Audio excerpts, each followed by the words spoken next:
Let's see if this works. Welcome to the Murder Hobo RPG Show, proud member of the Tabletop RPG Network. This is episode 35, Advanced Edition. This is round 2, so not very advanced, but we're recording this April 28th, 29th, 2021. I'm one of your hosts, Gary, aka the Murder Hobo, and I'm here with none other than Uncle J. Raz, Captain Colin, better known as the Shizzle Rizzle Razzle Toilet Master of Doom.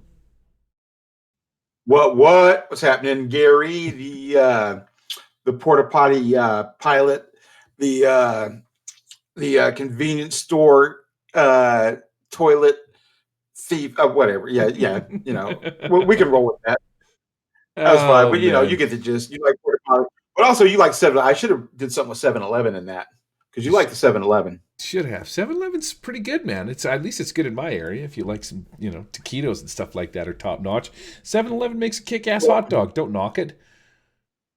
No, I don't, man. In fact, 7-Eleven, it ranks high on my list. Well, it's funny that we're talking about 7-Eleven. They're just now introducing 7-Elevens or back into Middle Tennessee and back to Nashville just as soon as I'm leaving this mug, man. Wow. I'm going back to the home of 7-Elevens, the West Coast, baby. The PNW, Pacific Northwest, where that shit started. Nice.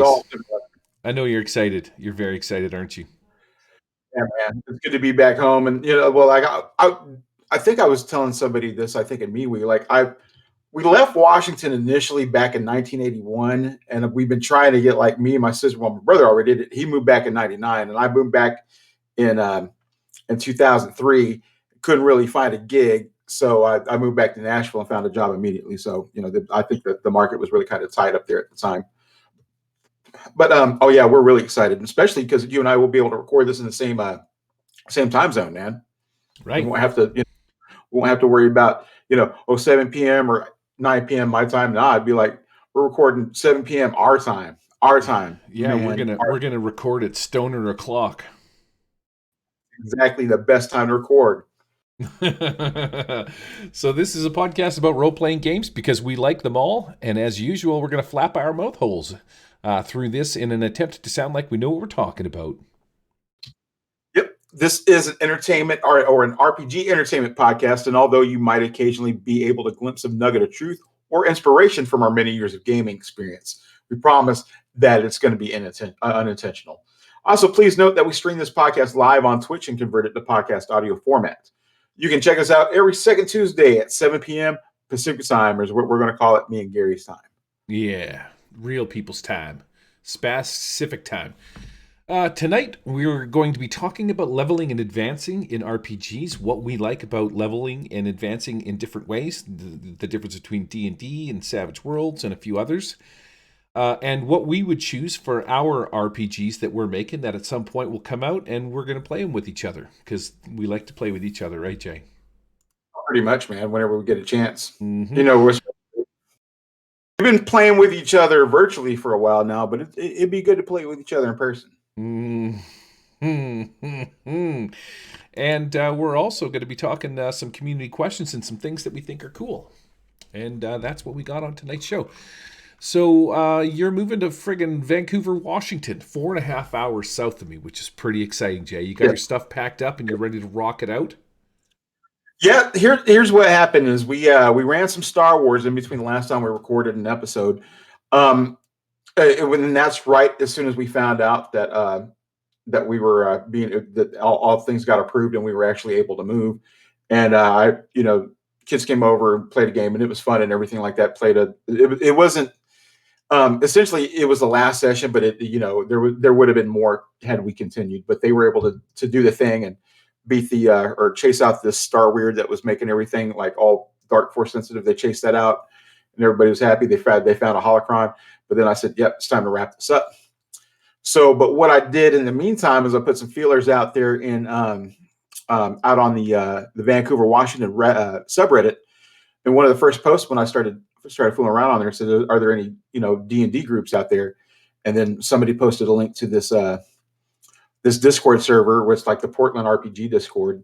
And so I went on there and, I started lurking around a little bit and somebody said, "Has anybody played Savage Worlds?" And of course I had to jump in. I said, "Yeah, that's mainly what I run is Savage Worlds. I've been running it for, 4 years now, I think." And Yeah, it's my favorite system, and showing everybody that. And so I got a little group together to run some stuff online, and then, you know, when I get relocated, it could turn into a possible like in person group.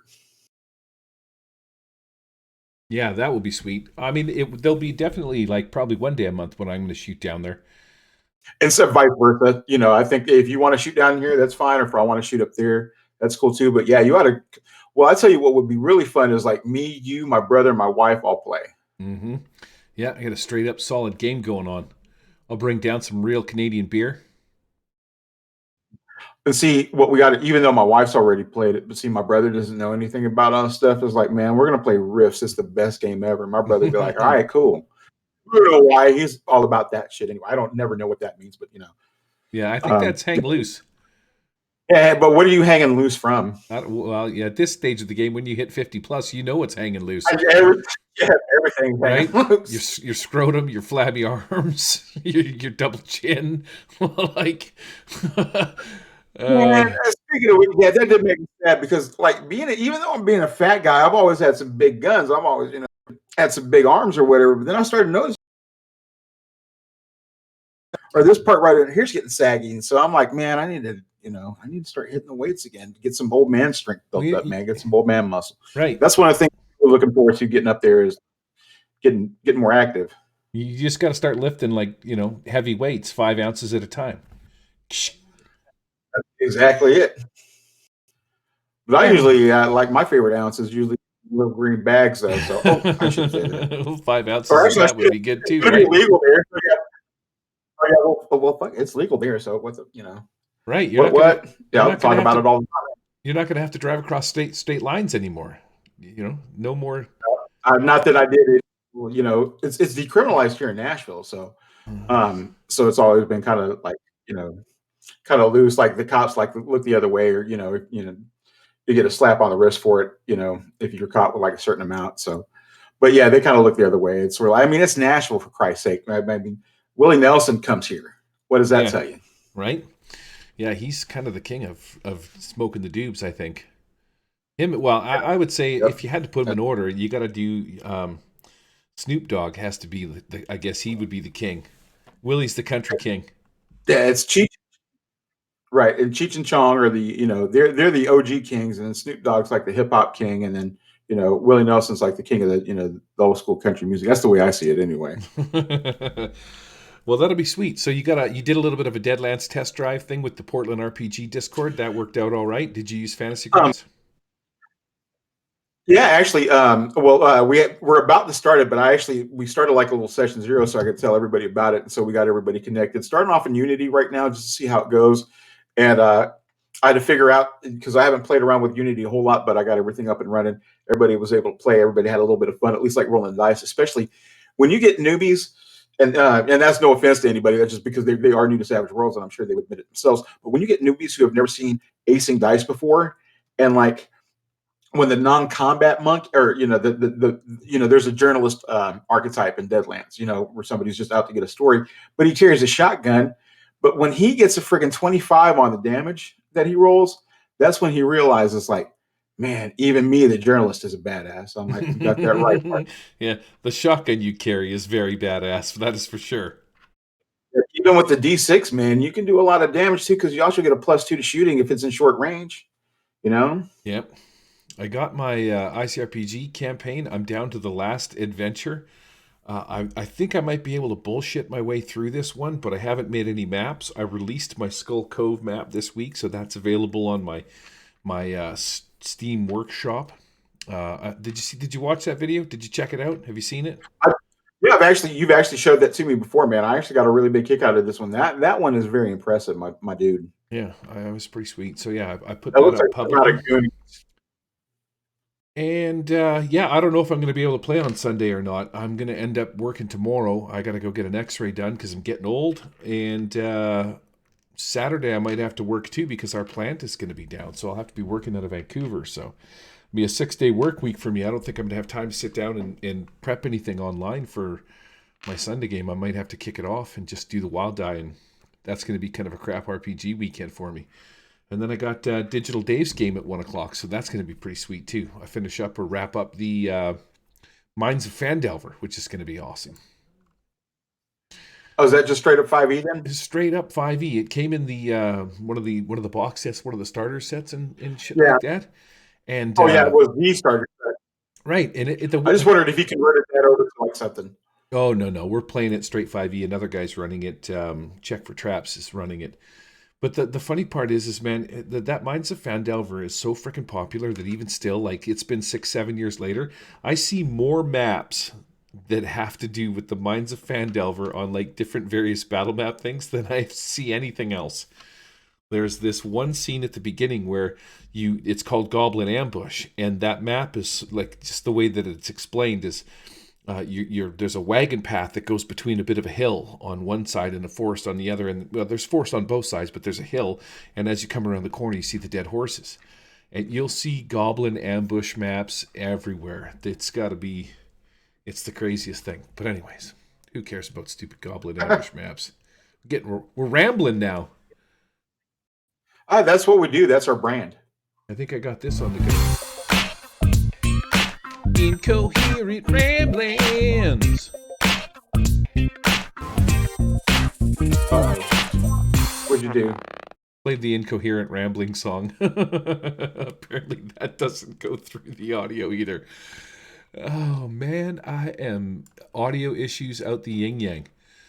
All right, well, let's get into stuff we think is cool, is what I'm thinking that we should do. So I'm going to smash all of these buttons here, and then I'm going to press this one.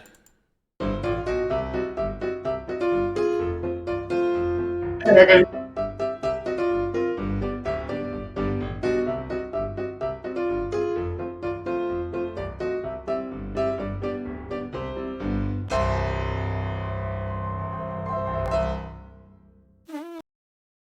And now, in order to fix any of the audio issues that I think we used to have, I got to make sure I uncheck those things. So, stuff we think is cool. Jay, have you seen this Army of Darkness video?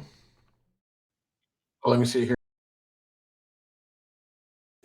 Oh, the Army of the Dead or whatever. Oh no, I haven't seen that. Yeah, you call it Army of Darkness, but this is Army of the Dead. The Zack Snyder's new one. Holy crap, does it ever look good? It's coming out May 21st. Yeah, is it did I mislabel it? Oh, let's go to open link. I'm going to turn this off. Yeah, Army of the Dead trailer. Man, this looks frickin' right up my alley. I like smart zombies sometimes. Yeah, that was the thing too. If you ever that's what put Zack Snyder on the map was his Dawn of the Dead remake. And where the zombies would just like run up to you and everything like that. But then again, Romero always hinted at like zombies being smart and stuff. I mean, even some of his last movies, the zombies were like picking up guns and shooting people. So What's the what's the Woody from Cheers one called? Zombieland. Yeah, that's the Zombieland. Both of those were good. Zombieland 1 and 2 were both pretty good. The girl that plays the little sexy blonde in part 2 or whatever, I saw her in something else. I know what I saw her in. We were watching some weird show. I'm going to start rambling here, so let's forget it. But yeah, Army of the Dead comes out May 21st. So this is about a team of like ex-cons or ex-military guys, I should say, something like that. They've some kind of protective military unit, and they shoot off to get $50 million or something. Maybe it's 5 billion. I don't know. Anyways, it's an amount, X amount. But the gist is that it's inside of Las Vegas, and Vegas has been sort of contained, and they're trying to break into a vault, get a bunch of cash money, and scoot out of there. And then shit ensues, right, with the wicked zombie stuff. Man, does it ever look good? I'm excited for this.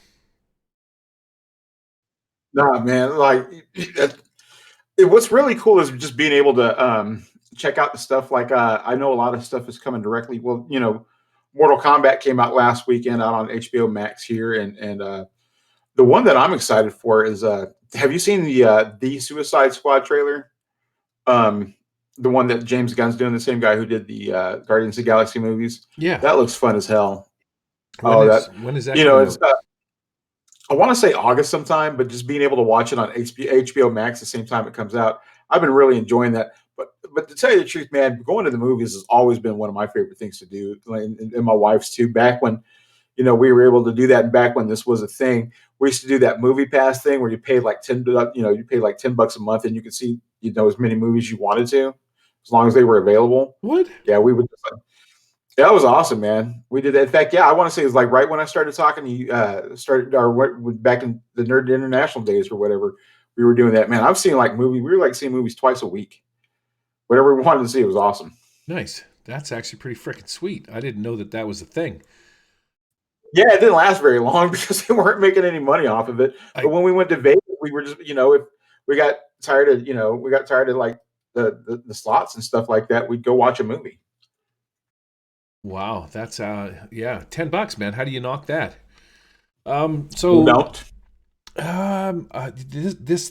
These Army of Darkness movies and shit like that. This is such a one shot, and Savage World's waiting to happen, which is usually the exciting part of me watching these movies. Is I always think to myself, how would I run this in Savage World? So I got to do a one shot of this kind of a deal, right? And see what happens.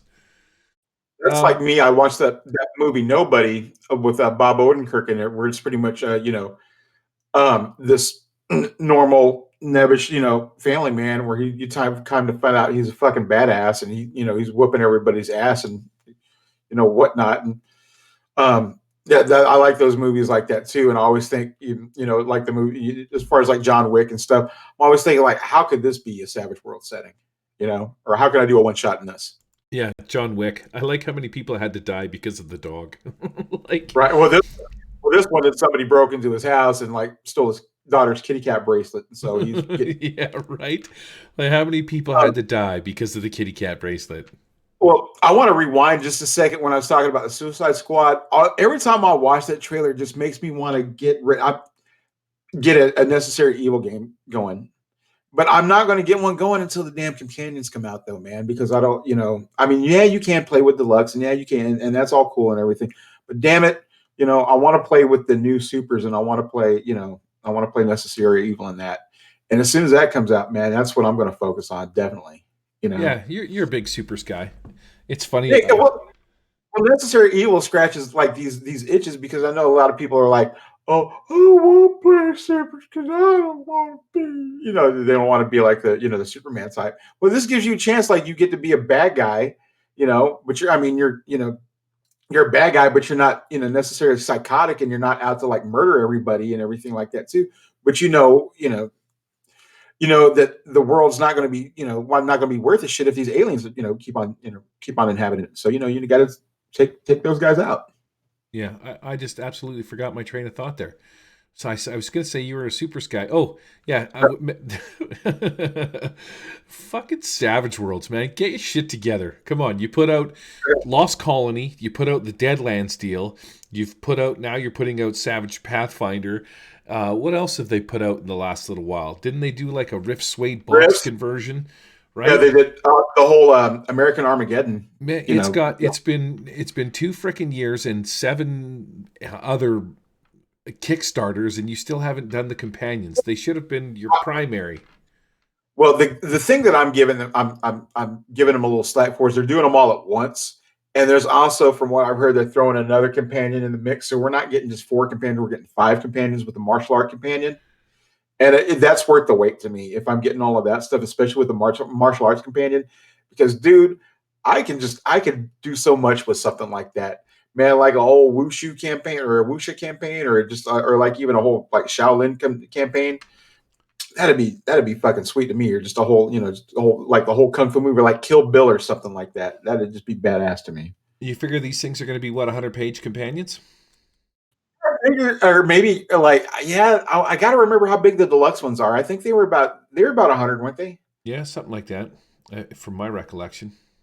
Maybe a little bit bigger, maybe, I hope. But this is, and this is just me spitballing here too, is I'm thinking that each companion is going to come out with a setting, with its own setting that that will highlight it. Necessary Evil kind of goes hand in hand with the Super's companion. Last Parsec kind of goes hand in hand with the sci-fi companion.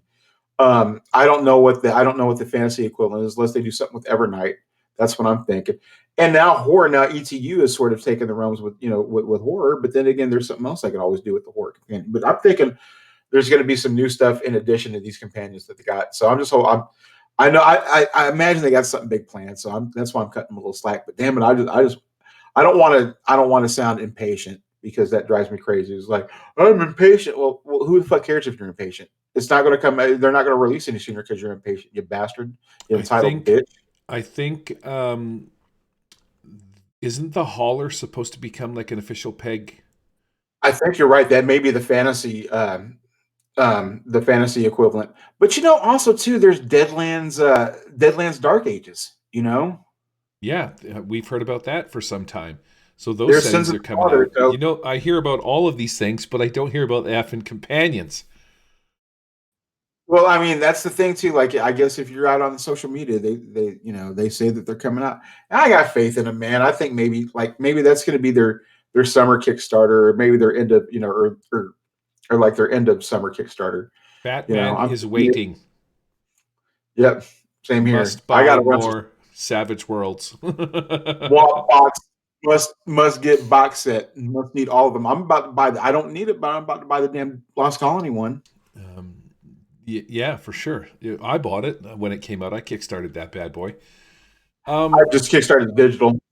I do not often watch things two times. In fact, I will seldom read a book twice or watch the same movie twice. In my entire lifetime, I think I could probably count on both my hands the number of movies that I've watched multiple times. Off the top of my head, the first two that I can think of would be what's the Mel Gibson one? Braveheart. I've watched that a couple of times, and I've watched the Rogue One. That's my favorite Star Wars one. I've watched that multiple times. Yeah, And then other than that, I mean, yeah. I've That's watched Star all Wars right. multiple times, but I watched it with my kids. I didn't watch it to watch it. I watched it to show my kids the thing. But I recently, I watched this show a while ago called Travelers. It's on Netflix. Did you hear the last Wild Die podcast where I did a little converting it to Savage Worlds kind of a deal? Yeah, yeah. I was listening to that. If you haven't actually watched the show, Jay, it is freaking awesome, dude. It is probably one of the best time traveling shows that I've seen.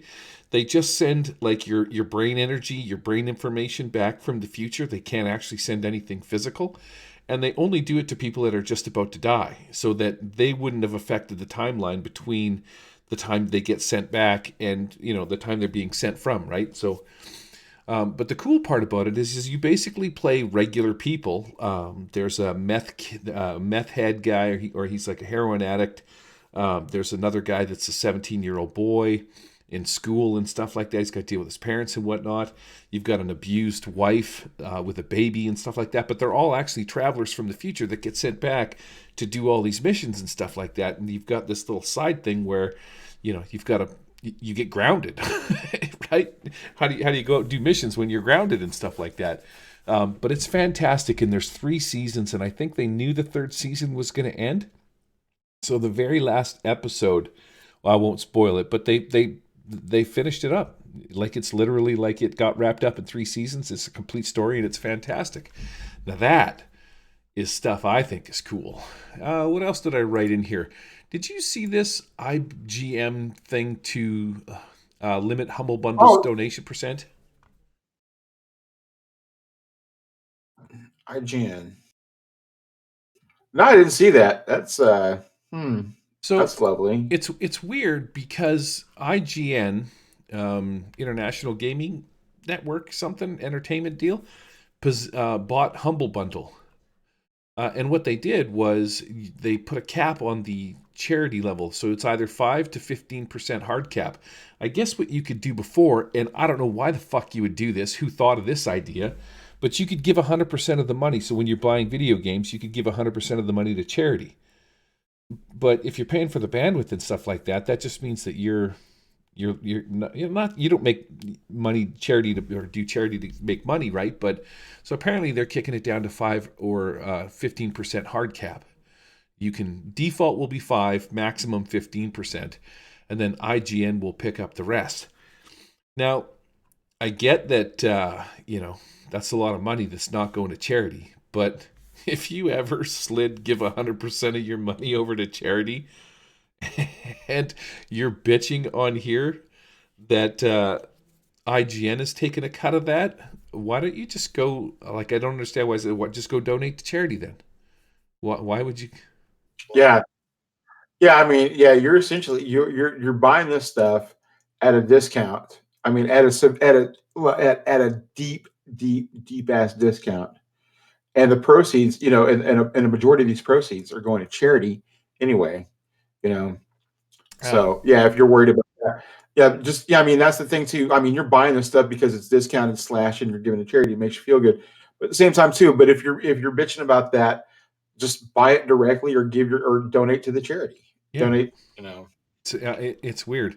I get why they're saying, Anyways, moving on. What was the last thing here in my deal? Oh, Open that. ink. Oh, it's funny that you Oh, the Jupiter's Legacy. that What's you, this? that you posted. Um, did I post this or did you post this? I think you posted this. Okay, well, cool. Yeah, this is a super show that's coming out next week out here on American Netflix. I like the guy who is like I've read a lot of his. It's a guy named Mark Miller, Scottish writer who's written a lot of comic books over here in the States. But he's always like British writers, they do it so well.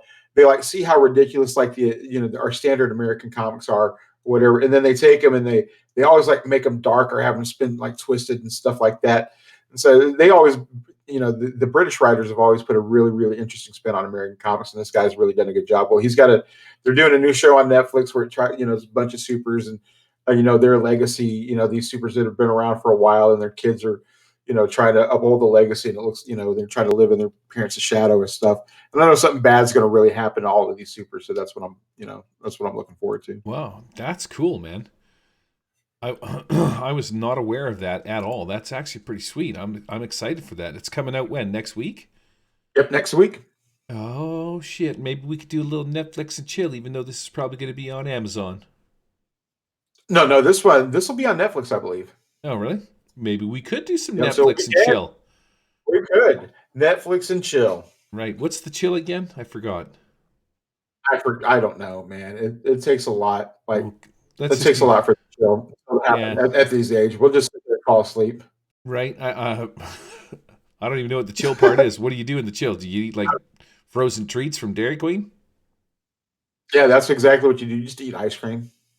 Eat an ice cream sandwich. I used to too. In fact, I still do sometimes. You know what my favorite ice cream is, Jay? Peanut butter parfait from Dairy Queen. Dude, those back when I ate chocolate, those shits were really good, man. I Oh, mean, it's simple. It's simple. You just have ice cream, chocolate syrup, and peanuts all up in that shit, man. And it's good. yeah. My favorite thing from Dairy Queen is I think you can get them there in Canada. Is they have like something called the Heavenly Hawaiian, where it's coconut, pineapple, and like nuts in it. That shit is good, dude. Wow. I'll have to figure out how to make one of them and just make it at my house. Yeah, it wouldn't be too hard. So, what do you got in the stuff we think is cool section here? There's some Deadlands Drive Weird West stuff going on there. Yeah, because I'm running Deadlands for some. I'm starting to run some Deadlands online. It looks like they're releasing all this stuff for Fantasy Grounds, and so I'm able to snatch all this stuff up. And so I was able to take a look, and so they have Blood Drive. I think this was a booster to the big Deadlands Kickstarter, which I went ahead and backed, and I backed it physical, and also too I went ahead and threw some money in for some of the maps that didn't come. I thought the maps would come with the box set, but no, it turns out you had to buy them separately. So I threw in for those, and yep. And so I want to say the physical stuff starts coming out here pretty quickly. In fact, that reminds me, I probably need to change my address on a lot of stuff here coming up pretty, before, if I don't get You're before it gonna, approved, right? yeah. Oh, I'm going to go on a little tangent here, but this is deservedly so. We've been living in this condo for 4 years now, and there was a couple before us that had lived in here at least a year. And for going on for 4 years, we've been getting the mails. These Russian doctors who used to live here where we used to live. They apparently didn't know anything about like sending a forwarding address or whatever, because we still get their mail after 4 years. All of their stuff still comes here. We get packages that we can't send back that come here. Wow. So Now so it's like a I'll be glad to get out of that, man, because we've contacted these people and said, you need to change your address and let everybody know that you do not live here at this place. Wow. So I'll be glad to get done with that. Maybe they're So shipping some kind of drugs to that place. And have you ever opened them up? Don't admit it. Never mind. No, you haven't. That's a federal offense. No, exactly. This one time I got some Russian sex gel. It was tasty. Jeez. then my hair fell out. But so yeah, this is some cool stuff. Like just some new stuff to add to your fantasy grounds, and I think there's also some. They talk about. I think it's also available for Foundry too. I didn't delve too far in it, but I wanted you to take a closer look at what I listed in the second thing that's cool. All right, let's do that. Before I hit the open link, are you Fantasy Grounds Unity yet, or are you the? I do both. I'm actually branching out into Unity right now. Man, it's still like It's still a little buggy. I mean, you can play a game and you can get it running. I'm just trying to give Unity the old college try or whatever. But there's still some stuff I hope they get ironed out, man. Because like even like moving bennies and like dropping bennies on the using bennies to soak wounds, and you can automatically do it, man. It throws off those little errors in the log, and the log comes up, for GMing. I'm like, all right, chill, So hopefully they get a lot of that stuff ironed out. But it's fine. It's fine. Yeah. What is this? What am I looking at here? This right here, it says read the title. So they're going to be releasing this Fantasy Age supplement for Homeric Age Adventure. So this is essentially Greek Age, if we wanted, or Fantasy Age Trojan War is what they label it. Now, see, I've never been a fantasy person, like a medieval fantasy person per se. I mean, it was fine, it's fine and whatnot.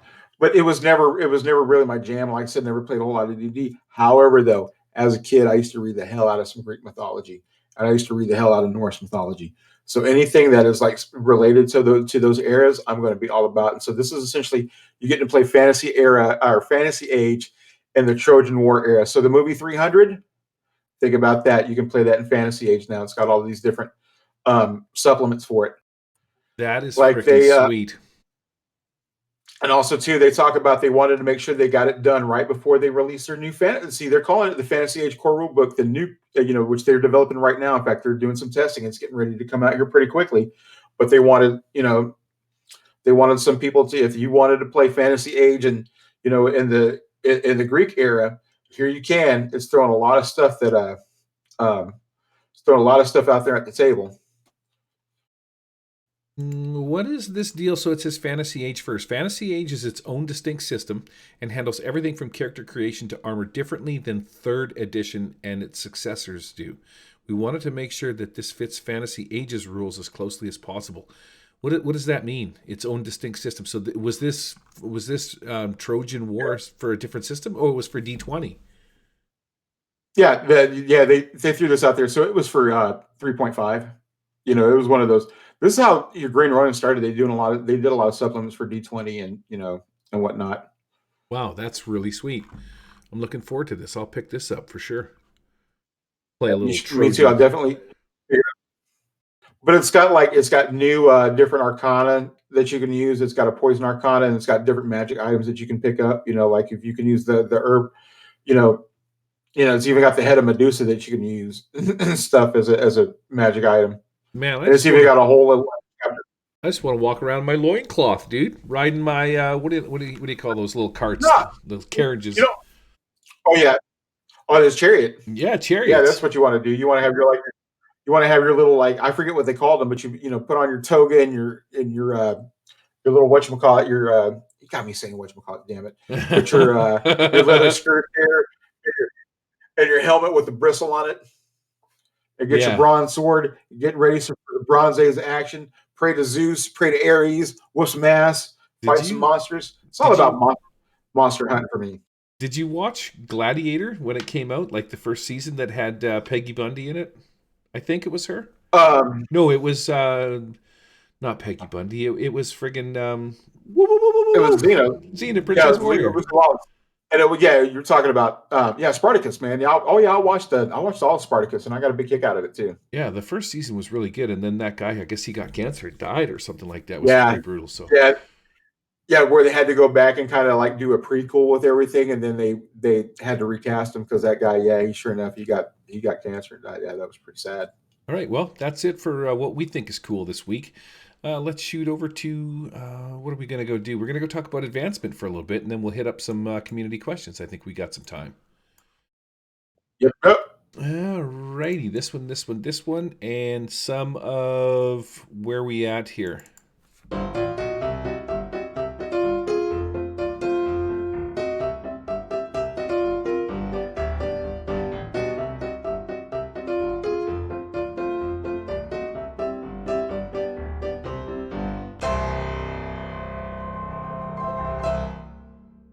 All right, let's shut off those suckers. So we are going to be talking about advancement in RPGs, different styles, stuff like that.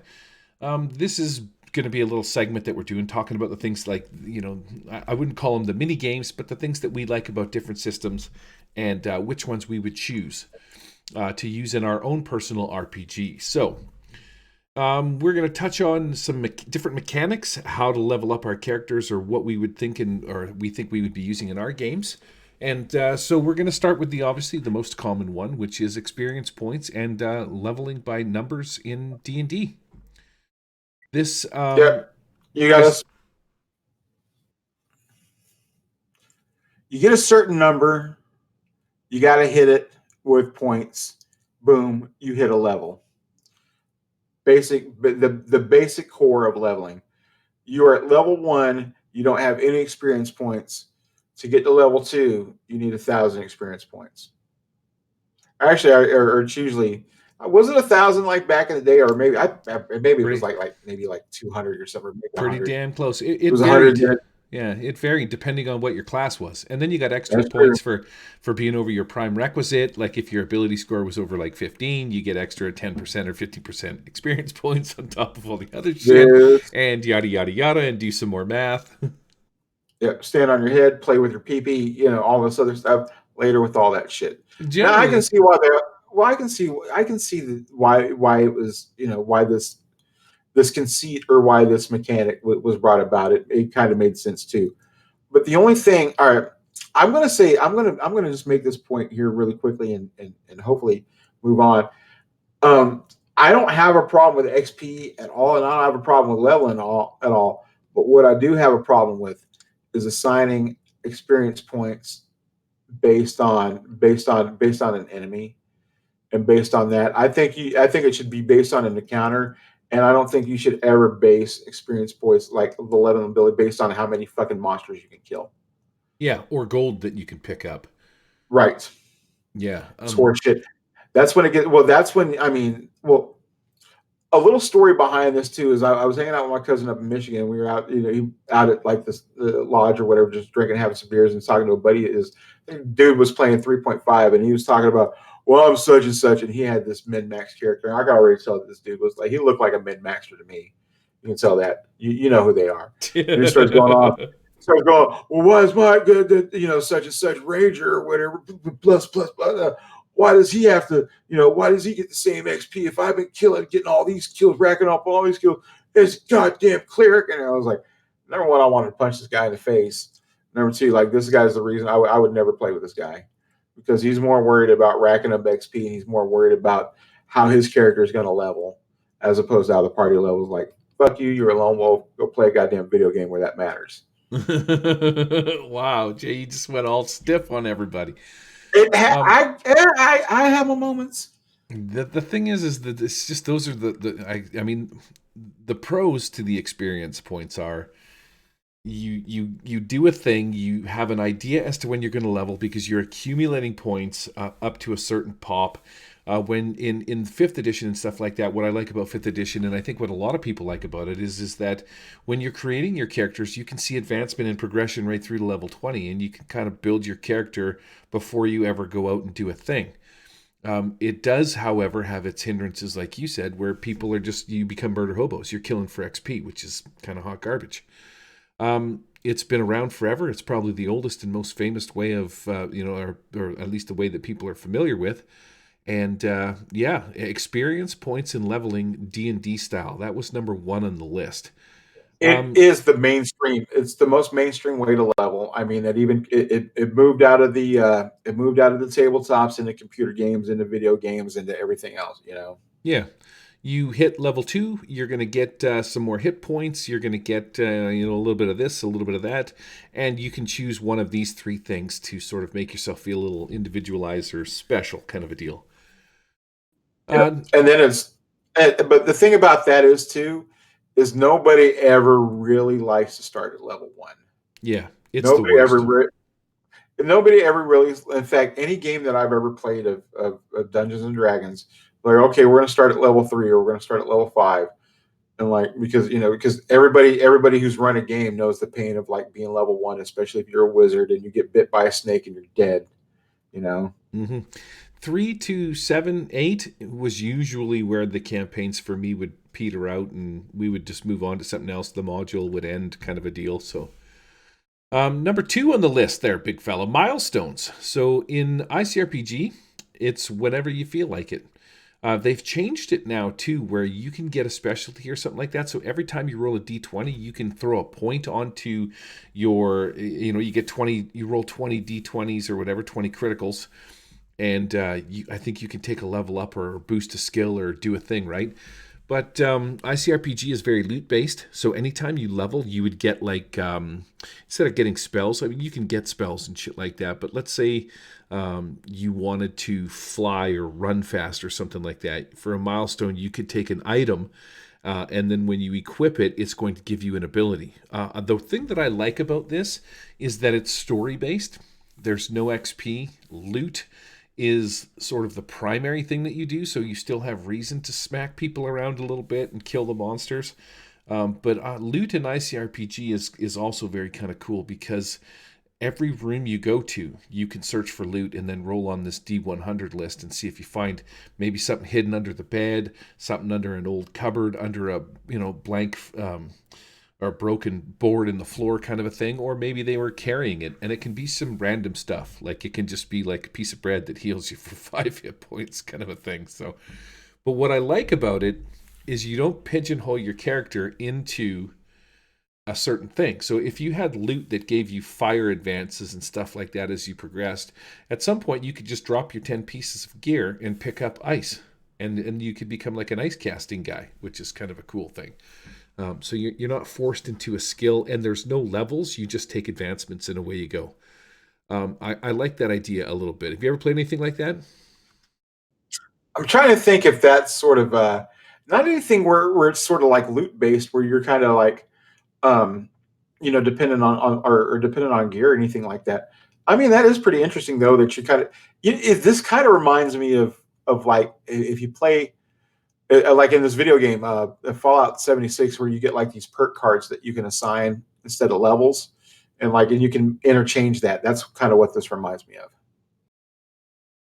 of. Yeah, it's pretty sweet. You can find cool weapons and they break, and you find cool armor, and you always have the ability to sort of vary your character. You could carry 9 pieces of armor and have a 19 armor class, or you could carry a bunch of cool weapons and potions and different things like that. It's actually pretty sweet. What do we got here? Advancement by use. There was a video game that was supposed to come out quite a few years ago, back in the Asheron's Call days. And I don't remember who was going to put it out or if it was going to be a D&D kind of a thing. But in fact, Asheron's Call had an advancement by use leveling tactic. So as you start off, you pick your main skills. So you're going to be a mage, right? You get a bunch of spell points and stuff like that. Or not spell points, but you could say you can take 3 spells and do your business. Every time you cast fire, you get a point. You get a little bit of experience points because you cast that spell. And then as you keep doing it and getting better and better, then you can move on to, cast fire spell level 2 after so many. It would be similar to the roll 20 criticals and you've successfully passed, and you now can cast level 2s kind of a thing. And that is advancement by use. I'm not sure what systems use this. I think maybe like Cthulhu does. Yeah, I think that. Yeah, I think COC does use something to that effect. Like the more you use a skill, I think the lower the percentage rate drops for you, because that's one of those ones where you gotta where you roll a percentile dice, and I think you gotta go under or something to that Yeah. effect. But yeah, I think that's how it works. I like the advancement by use, simply because, well, the problem is you shoot that route too, and then you're going to start sort of pigeonholing yourself into playing one type. But that's doing that is what happens anyway. Like anytime you play a game, if you're going to be a ranger or whatever, you kind of pigeonhole yourself into playing the ranger class, so it wouldn't be really an issue. But yeah, advancement by use always sort of appealed to me. I like the idea that the more you do a thing, the better you get at it. So, you might suck at swinging a sword or picking a lock or picking your nose, but man, you can cast a hell of a fireball, right? Yeah. Uh, Or you can charm you can charm the damn maiden, charm the king's daughter, right. which is a good princess. So there you go. Charm the horns off a dragon. Yep, there you go. Charm the well, actually, you don't need to charm a succubus. She's already, trying to charm you. But if you can charm a succubus, you're pretty charming. Yeah, you're damn charming. You're almost as charming as me and Jay. That's pretty much right. I mean, that's what you. I mean, both of us combined, I think we have what is a 50 charisma, Right? A plus at 30 least. at least on top of At our least. natural 18s and Yeah, stealthy that's what good I'm looks. thinking. I mean, like everything. Are we gonna have like our attributes could be friggin'? We could have we could have 8s across the board, but charisma at least a 20. At least a 20.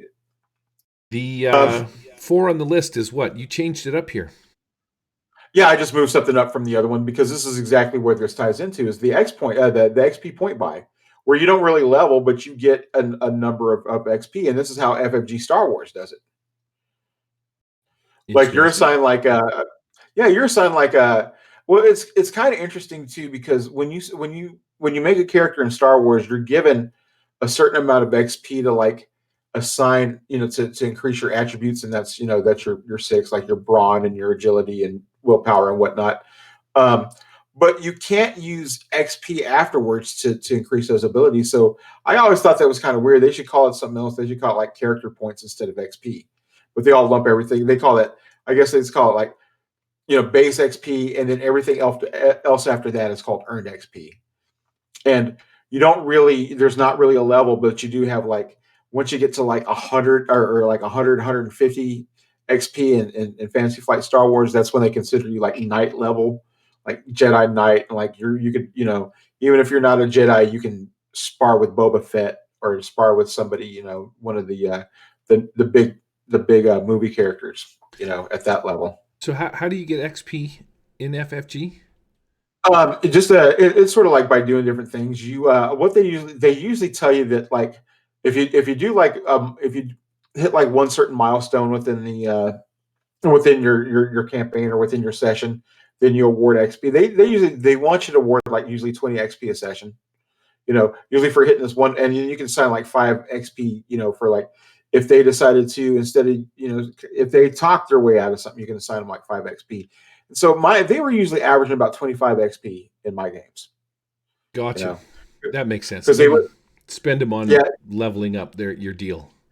that's right. You can spend them on like you could buy force powers with them. You can increase your skills, and you could like the way that you level in Star Wars is you get like these specialization, and you buy these. It goes down a tree, and you buy these certain skills or these certain talents. With XP, Now, and like does go ahead. I was gonna say GURPS does this too, don't they? Like with GURPS, you don't Eh, have sort of level advancement. You can have you get X amount eh, of experience points, and then you can save up for eh, bigger skills or smaller skills. kind of sort of like as far as what I remember in GURPS, which is similar to Heroes, is you're given like this big, you're given these amount of points to start off with your build, and like when you gain XP, that translates into these points that you use to build. That you can use to increase your character. Because like with GURPS and GURPS in the hero system, you're usually given like an assigned point value. Like if you want to play like some heavy hitters, you're usually given like 250 points to play with. And there's ways that you can subtract that or reduce the cost by drawbacks or something to that effect. But yeah, usually how you when you level in games like that, if I remember correctly, for playing hero, um, you're given like a few points, like instead of XP, you're given like 10 points to build on your character, or given like 20 points to throw in extra on your character. Cool. What does GURP stand for? Gargling ugly red penis? Yes. Stands for Generic Universal Role Playing System. Stupid. I like mine better. Um, You would, I you have kindergartner. you freaking 7-year-old. Um, I have never played PBTA. I have no idea what it's about, how to do it. I've read a little bit of Dungeon Oh, World. oh, you played the wrestling. Well, the wrestling you played was PBTA. Oh, is that what it What when was? you played, a couple games in that? Yeah, that was PBTA. Okay, well that was pretty cool. You roll a couple of sixes, and depending on how high Yeah, they roll. I mean, I'm aware of the gimmick and stuff like right. that, but so they have an advancing through failure thing. So how does that work? If you were to fail your roll, do you get some experience points? Uh, well, that's so weird because it's so different with Powered by the Apocalypse is so weird because it means so many different things to anybody.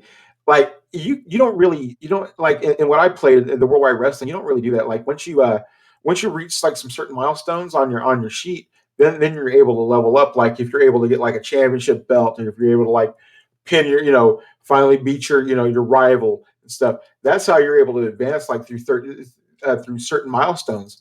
But this advancing through failure, I'm gonna have to look at this, man. That might be some friggin' what Nice Black Agent or some Forged in the Dark, or one of those other games, or Yeah, I think Dungeon World basically does that. does it? Again, I've never played it. I'm just guessing, but I'm pretty sure that if you fail a roll, you get a little bit of XP to help you. It's basically like you figured out how to not do it. So because you figured out how to not do it, that's your XP. That's the association.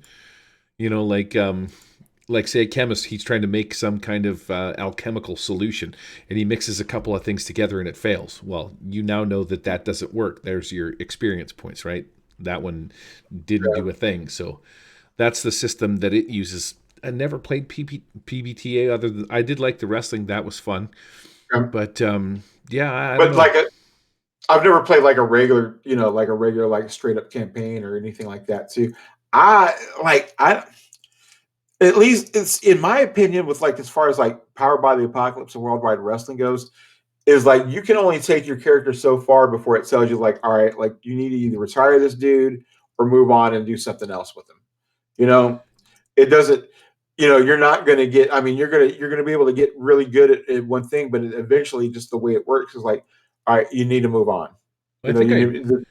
didn't I break all my bones and die when I was jumping off the rings and stuff. No, I mean you hurt something like really bad, but at the end though, we said that you ended up you and Corey ended up wrestling together as a tag team in the Nova Scotia Federation. I played the Yukon Yeti and I had the salmon Yeah, slap.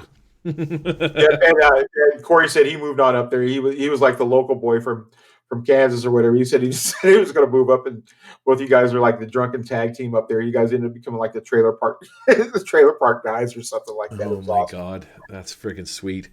Number 6 on the list, advance on sessions. This is a Savage World style. So one of the many, and I'm just going to read the advancement things here. It says one of the many great aspects of role-playing games is advancing your character, watching her grow from novice to legendary hero. So they have a 4-tier leveling system. Advancement in Savage Worlds depends on the length of your intended campaign. So if you have a short 10 sessions or fewer, they recommend that you advance your character every session. In a one shot, maybe in the middle, just so that these people can customize their characters, or give it a little downtime or narrative opportunity. And you can slow things down for longer campaigns, granted or by granting an advance every other session or every other third session, which is got to be my favorite one because it's kind of like when it feels right. And because there's That's how four I do it. right? There's 4 levels at novice, and then 4 levels at seasoned. There's a lot of room to take little tidbits here and there. All of a sudden your character loses a leg, and you can get some hindrances and stuff like that. And maybe as an advancement, you can take a cool robotic leg and get rid of your cool, your hindrance and stuff. But the way that they do it is kind of my favorite way. It's like when it feels right, and not too much all at once, kind of a thing. Yeah, it's my favorite. It's my favorite way for people to advance. And in RPGs. And just like usually after, I usually do every other session when I play Savage Worlds. I feel I like you're mean going to that. I choose mean this some one, people. Jay. No, but no, I got something different that I'm going to throw at you. Yeah. I'm gonna see if you're gonna if you're gonna I'm gonna see if you're gonna feel me on this one. Well, I mean, I'd like to feel you. Give me the XP and age. Woo-hoo! How does this one work? XP and age. It's sort of like you can do the baseline XP. It's very similar to it's very similar to just how it's done before. 1 through 20, you get a certain amount of XP.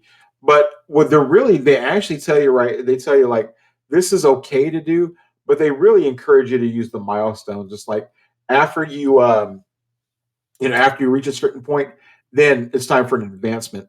And what really kind of drew me to age too is I like the options that you get. Like people say that Savage Worlds kind of feels a little, it feels a little stale when it comes to leveling. I really don't think so. I think you get a lot of bang for your buck if you really think about it. But and I really think you get more bang for your buck in age because there's a lot of stuff you can do when you level up. Like you can choose number one, you choose a focus, you choose a talent, um, and then you can choose you can choose either upgrade one talent or get another talent, and you can keep on doing it. And like in certain levels too, you get other abilities. Like level 4, you can increase an attribute, or and these other things too that like allow you. And so I guess the reason I added this too is sort of like this is like the modern counterpoint to like XP. How people are like kind of like getting away from XP and like going more towards the milestone sort of you know idea in RPGs. Yeah. Suddenly, for some reason, I just remembered that I remembered how you level in XP and age. I don't remember. How do you get XP? So is it just you're just like taking advance? That's the deal. Like you don't actually have to kill stuff. It's not like that. No, it's not like that. So you just sort of like if you get XP, I mean, you can. There's certain way because age is very modular in a lot of senses. Like Savage Worlds is too. Is like you can assign like XP values to encounters. Like you can, like the CR ratings and whatever, and was it CR ratings in D&D, and I think they had in whatever they were in Pathfinder, I forget. But yeah, different encounters you assign like the different challenge ratings, and you can give it XP. You Yeah. know, And I just was, for whatever reason, I remember reading the leveling things inside of Age, and it's basically what happens is once you've got an accumulated, amount of XP to level, or you get your advancement. There's a couple of things that you can choose for your next level, or do you get them all? Because there's like three things. so you get 3 things. You get those each time you level, and then when you hit like level 4, you can choose like a specialization, and then Yeah. well, especially like in modern age, you can modern age it even lets you do a lot of even different things. Like you can take like specializations like 4, 8, and like it allows you like at different levels to take different milestones. Where I think you can only take like just a handful in like fantasy age. Modern age kind of opens it up a little bit more, and I bet you that's how they're going to do it with the new fantasy age rule book that's coming out. Yeah, that'd be. I would imagine that's exactly what they're going to do. I Okay. think they're going to take. I think they're going to take the whole class idea out of fantasy age. Because you can play as either what is it? You can play either a warrior, a magician, or mage, or a rogue or something. I think they're going to take the classes out of it and let you kind of like pick your talents and everything like that, like how you do in modern age, which I like better. Classless systems are okay, but being able the customization with age is really sweet. Yeah, Age is doing a bang up job. That's for sure. All right, so we got to choose one of these suckers that we're going to use, well, or a blend of some of these to uh, use in our system, in our own personal, our own personal RPG. So we did. Both of us are doing 3d6 exploding dice. No, you're going to do exploding dice. No, you said 3d6 as well, and I did stunts on a final roll. Last episode we talked about traits, or the 2 episodes ago we talked about traits. I chose special, which is out of the Fallout, whatchamacallit, because it covers quite a few bases, and I would just stick with the special, no modifiers, nothing that links down. And Jay, you chose the 3. You have body, mind, and spirit. and then you have 3 sub skills underneath each one of those. So for my own RPG, I would think that I would like to go. I really like the. First off, I wouldn't do D&D. Experience points and leveling is out. I think there's more cons than there is pros with that system. I do like milestones. Yeah, the thing about XP too, I mean, it's a lot of bookkeeping, and one thing and two, also too, man, I don't.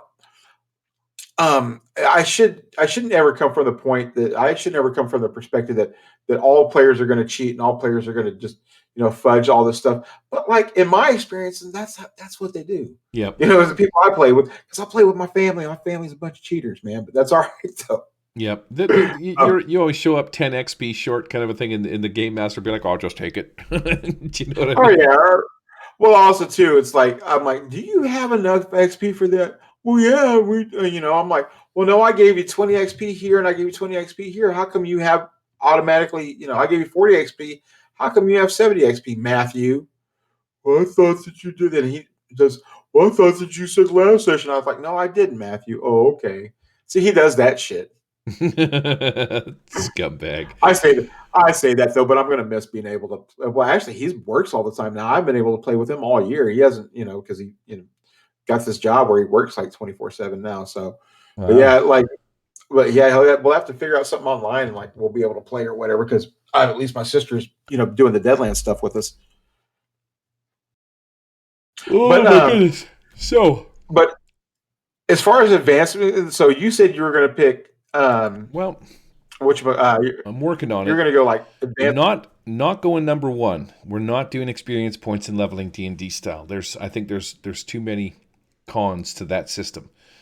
I like the milestones. I like advancement by use, but the problem is trying to come up with a system that is, like if you say, let's say you say like D20s, you got to roll a D20 and you roll 5 D20s, take an advance kind of a thing. Well, some people roll more than others and some people don't always roll 20. So the advancement in that would be kind of a weird thing.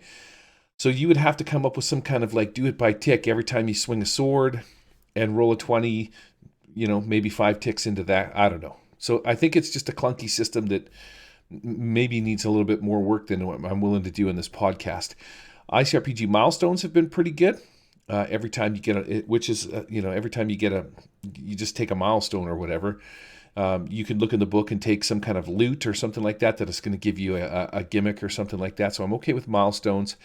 I don't think that I'm going to do the XP point by no leveling FFG Star Wars style, or I'm going to do advancing through failure.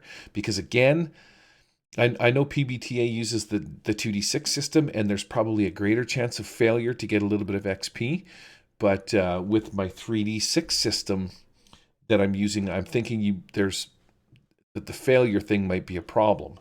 So again, I don't want to use just a random leveling tool. I want to put some, have a thing. So what I think I would do is I would probably blend Savage Worlds and age or XP or milestones. I'm going to go with one of those.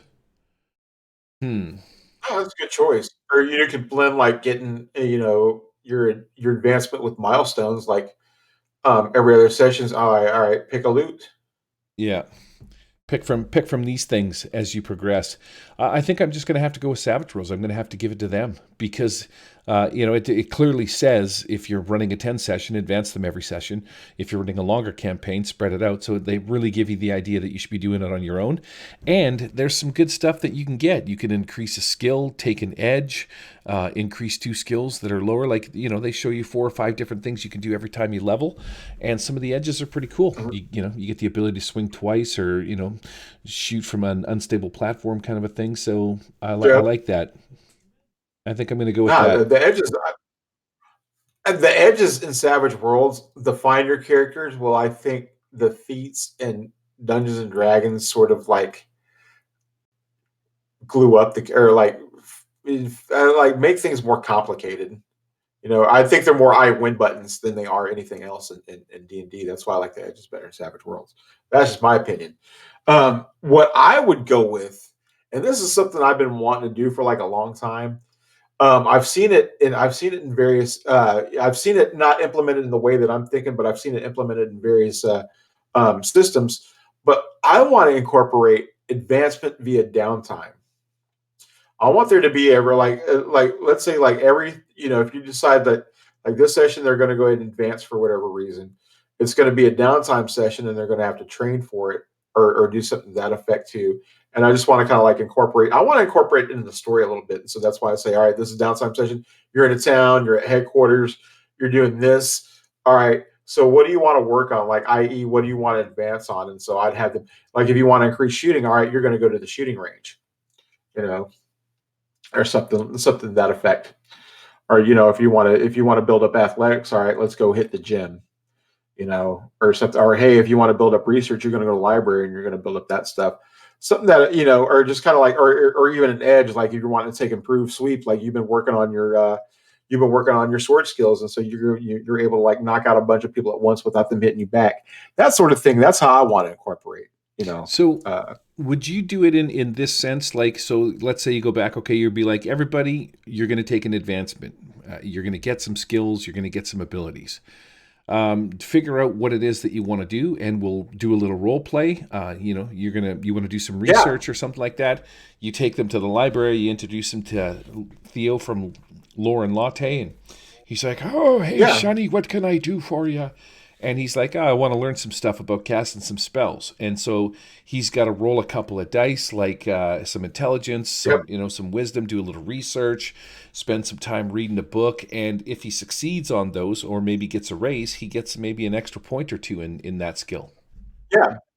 Like a little make like a mini either like a little dramatic task even too. Like if you want Yeah, to that would be level up good. something, that's kind of how I would like to. I would like to incorporate leveling up within the story, and I would like it to be, essentially, if you plan on leveling up, this is what we're going to do. It's going to take place in a town, and we have these different things like, oh, if you want to level up your charisma or your persuasion, you're going to go around town. You're going to go and carouse and talk to people, and you're going to talk. You're going to hit up chicks or dudes or whomever, you know and practice that. Or like Practice that skill up. a politician. You got to go around kiss a few babies, Yeah. right? There you go. That too, especially if that's your persona. If that's what you're, in a modern game or even like in a fantasy game where you're sort of some diplomat. That's exactly what you got to go do. Is you got to go over to another town and you got to make some peace and you got to kiss some ugly orc babies or something. Or if you're using your charisma in another way, like in a sort of like a sexual way, maybe you got to go hit the spa and soak in a Yeah. mud bath and get some makeup and some rouge and stuff put on, and Oh yeah. get the babies popped up in a nice tight bustier so that you look like you're packing a couple cantaloupes around in your. There you go. Whatever works, man. If that's gonna make if that's gonna make you I really more wish predictable. they would bring bustiers, like the old tavern wench tops. I think those should come Mhm. back. Well, they do. They come back in certain fetish stores, man. You just can't expect everybody to like walk around them. You got to look for them. I'm scared of fetish stores, Jay. To be honest, I'm scared. You talk for somebody who talks as much crap as you do. How come you're scared of the fetish store? They have everything there for you. Yeah, I'm just afraid I would get fetished up, and then you walk in there, and all of a sudden you're grabbing some toys and some tools and some utensils, and your wife's just kind of looking at you at the door like what's happening right now? And you're getting Yeah, your kink on, but at the same time you're getting shamed by your person that you're with. It's scary. It's yeah. scary, Uh, man. well, no, I can see that. Right? I can see why that's happening too. And also too, you also fall in the trap too. Like, all right, normal nudity is fine enough for me, but when does it become not enough? Like, when do you need like somebody throw a hamster or a picture of Robert Goulet in the mix too, just to get off? So yeah, Right? And wow, that's a weird tag. it's like, what am I going to do? I'm going to grab the leather strap on off the wall, and she's going to be like, get a bigger one, and then to be like, what now? Suddenly I'm not big Yeah, enough. Or maybe she'll say, like, that furry right. butt plug, your ass is too big for that furry butt plug. You better find something, a little bushier. Yep. And that's how you level up your sex skill or, Sweet. or the intimidation skill. I like your style, Jay. I'm switching mine up to milestones, is because it's just simple. You can, like you say, I'm going to go with the milestone route, and then I'm going to play it up with you can take what you want. Maybe you find a piece of loot in a store, that kind of a thing. But what do you want to classify yours as? I'm just going to call it advancement through downtime. All right, so we're going to You know, call and I it like it, and that's what downtime. I for whatever reason, man. I guess because I don't do enough. I guess I don't get enough of them. Like a lot of my games end up just being a lot pretty combat heavy for whatever reason. Because like all the kids are all combat heavy. I just like for I would just really like just a nice role play session one time where we just go into a store, and do all that. I know that's probably the opposite of anybody that what they really want, but I would kind of like that. In fact, I kind of forced it upon my players last time we did it. But I just kind of want one where things just kind of like stuff happens organically when they go check out the store where they get they want to haggle with somebody, and I never get to do all that stuff. Yeah, I just play bad guys. that's cool.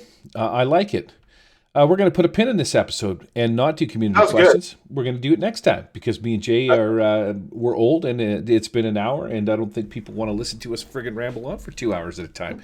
So I'm going to That's that right. kick in the where's my outro bedliner right here, and I got to do. Oh man, I might have to add this later to tell you the truth, Jay, because there's probably going to be an echo. So There might be. I think I'm just gonna. Well, I can not play it. I think no, it might play. Oh, I'm scared, Jay. I'm scared. Oh, we'll figure it out. Maybe I'll just add it in later. At least that way I don't have to worry about it. So There you go. that's it for this edition of the Murder Hobo RPG show. We hope you enjoyed it. And now that it's 2021, yeah, who are we kidding, man? Fuck, it's May. Is it May? It's May soon, right? Fuck caring. It's Uh, bullshit. you made a couple days. I made it to May. I made it to May by with caring, and now I'm so far gone off the caring bus. It's fucking ridiculous. When summer hits, man, that's when the caring kind of stops. I'd make a summer joke, but I have a niece named Summer, and then it just makes me feel like weird uncle. Well, that's the role that you pretty much assume for yourself. Wow. Um.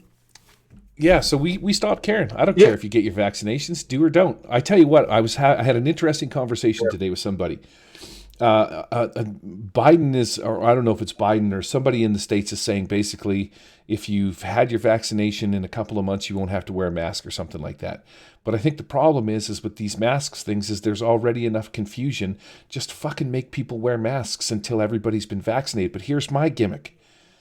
Right. They should know how many people they've been vaccinating a day, how many people they can vaccinate, and have a good solid estimate as to when you can consider your population or that everybody in your country or whatever has had ample opportunity to get vaccinated.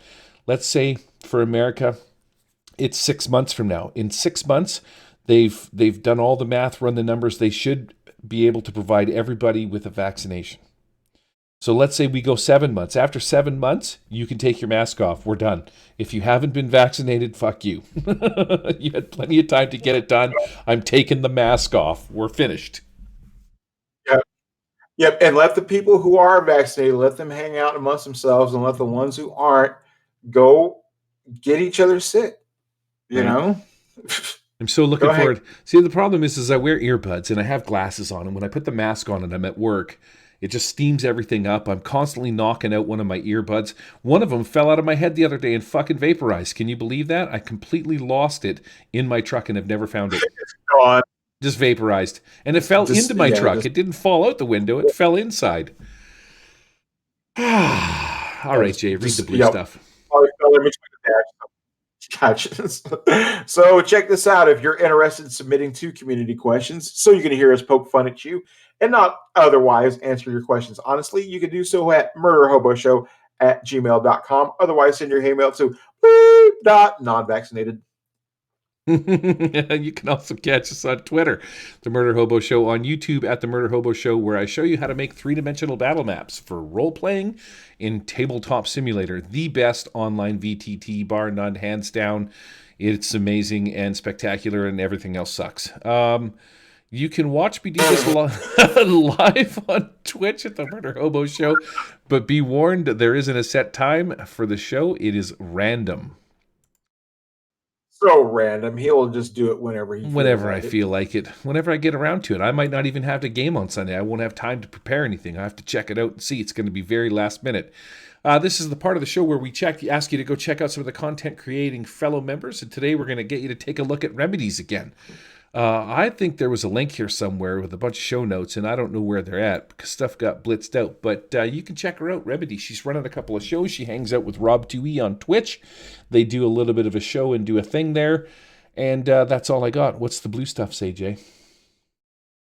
You can find the things that we discussed in the show notes, organized by most recent at the top, or over at murderhoboshow.podbean.com. Mm-hmm.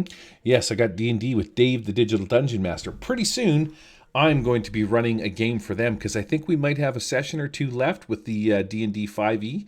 And then it's going to be Savage Worlds on Tabletop Simulator. So I'll be running that on Sunday afternoons and preparing for that too. Oh, nice. Busy man. You're going to do some 50 Fathoms? Well, I'm going to set that up too because I made that cool Skull Island friggin' Skull Cove map by Tom Cardos. Right? I'm setting that bad boy up. All right. Sweet. Thanks for listening. Be sure to tune in next time. We're going to have another action-packed show where we're going to talk about things we know little to nothing about and sound professional doing it. Have a great gaming week. We're out of here. Say goodbye, Uncle Jay. So long, suckers. Yeah, go pound salt, losers.